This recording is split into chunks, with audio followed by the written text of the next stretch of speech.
Manager sir, principal sir and all my dear friends. Assalamu alaikum and a very good morning to all of you.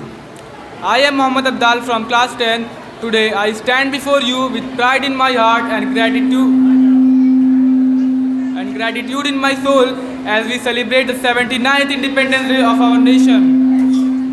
This day is not just a date in history, it's a powerful reminder of the struggle, the sacrifices and unbreakable spirit that gave birth to the free India. Independence Day 2025 marked the 79th year of India's freedom from British rule. It is a day of brotherhood, peace and celebration. 15 August 1947 was not just about flag being hoisted, it was about hope being raised. Freedom is not a word, it's a feeling, a right, a responsibility. India is not a country, it's a heartbeat of unity, diversity and dreams. As a young citizen, our duty is to build better India where there is equality, education and empowerment for all. Our freedom fighters gave everything they had, their lives, their dreams, their families, so that we could stand here and speak freely. We must never forget it.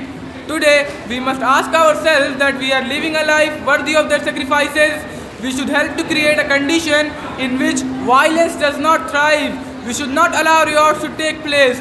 A vast majority of our country is peace-loving. Why is it handful of people are able to disturb our peace? Due to these people, minorities suffer atrocities, and all these weaken the strength of our nation.